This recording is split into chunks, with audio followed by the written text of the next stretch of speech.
अस्सलामुअलैकुम नाज़रीन, मेहरान टीवी में भली कार मां हां मुबशिर सोलंकी ऐं मां आहियां फराज शाह। सबका पहिरीं हिकु नज़र हेडलाइन ते।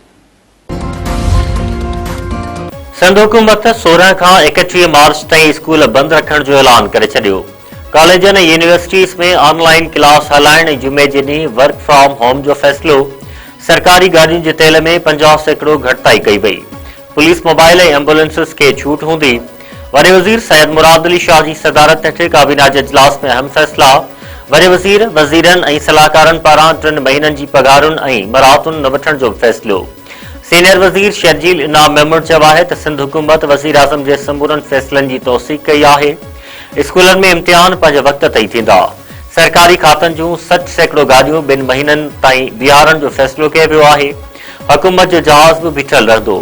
गैर ज़रूरी शयुनि खे कट लॻाए 12 अरब रुपया बचाया वेंदा। कंदे शर्जील मेमून वधीक चयो आहे त पाकिस्तान ऐं रियासत जो बयानियो असां सभिनी जो बयानियो आहे। पीपल्स पार्टी वफ़ाक़ी हुकूमत फ़ौज ऐं रियासत सां गॾु आहे। वफ़ाक़ी वज़ीरनि चयो आहे त ख़िते में सूरतहाल ॻणती जोगी आहे। पाकिस्तान छिकताण घटाइण लाइ पुरज़म आहे। 2 हफ़्तनि खां सोशल मीडिया ते अजाई वावेला कई पई वञे। ईरान ऐं सऊदी अरब सां कहिड़ा लाॻापा रखणा आहिनि उहो रियासत तय कंदी। आज़म नज़ीर तारड़, अता तारड़ ऐं तलाल चौधरी इस्लामाबाद में गॾियल प्रेस कॉन्फ्रेंस कंदे वधीक चयो आहे त वज़ीर आज़म ईरान मथां हमले ऐं आयतुल्लाह ख़ामनाई जी शहादत जी मज़म्मत करे चुको आहे। पाकिस्तान हिकु ज़िम्मेवार एटमी मुल्क आहे। मुल्क जो दिफ़ा मज़बूत हथनि में आहे।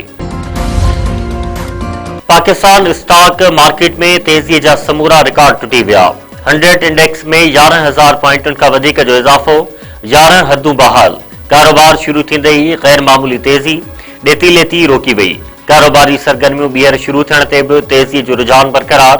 एशिया जे ॿियनि मुल्कनि स्टॉक मार्केट में बि बहितरी, कारोबार में तेज़ी जो रुझान। ओगरा पेट्रोलियम शयुनि जी क़ीमतुनि में वाध बाबति ख़बरुनि जी तरदीद करे छॾी। ओगरा तर्जुमान चयो आहे त पेट्रोलियम शयुनि जी क़ीमतुनि में वाध जी समरी वज़ीर आज़म खे नाहे उमाणी।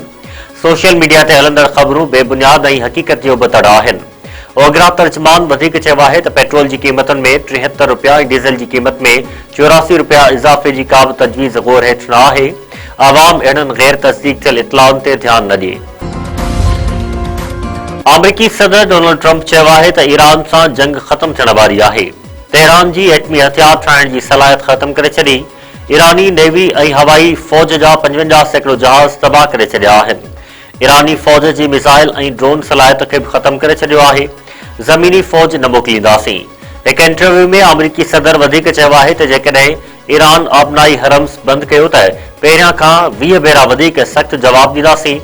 असां अहिड़नि हदफ़नि खे निशानो बणाईंदासीं जिन सां ईरान ॿीहर पेरनि ते बीह न सघंदो।